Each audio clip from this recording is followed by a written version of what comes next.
सोया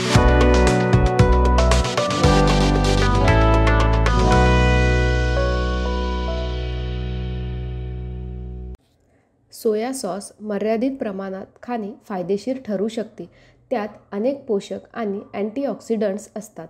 हे पचन सुधारण्यास, मुक्त रॅडिकल्सपासून शरीराचे संरक्षण करण्यास आणि ॲलर्जीपासून आराम देण्यास मदत करतात. म्हणून आज मीडी म्हणजे Maharashtra industries development institute soya sauce बनवण्याच्या व्यवसायावर एक औद्योगिक माहितीपट घेऊन आली आहे. Raw material: wheat, soya chunks, salt, vinegar, fermenting agents. Plant and machinery: roaster machine, grinding machine, pressing machine, cooking kettle, material holding tank. Process: सर्वप्रथम सोयाबीन पाराच्या आत भिजवतात. त्यानंतर रोस्टर मशीनमध्ये गहू भाजला जातो.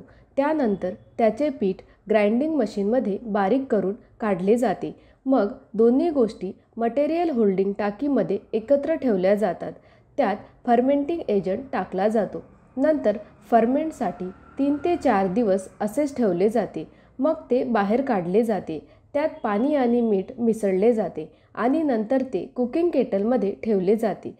त्यानंतर ते पॅक करून बाजारात विक्रीसाठी पाठवले जाते. अशा प्रकारे आज सोया सॉस बनवण्याच्या व्यवसायाची माहिती मिळाली.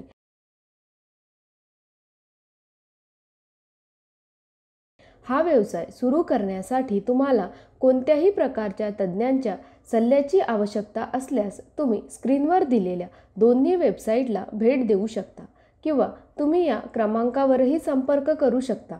अशा नवनवीन व्यवसाय कल्पनांसाठी आमच्या मीडी उद्योग विश्व चॅनलला सबस्क्राईब करा आणि तुम्हाला व्हिडिओ आवडल्यास व्हिडिओला लाईक, कमेंट आणि शेअर करायला विसरू नका.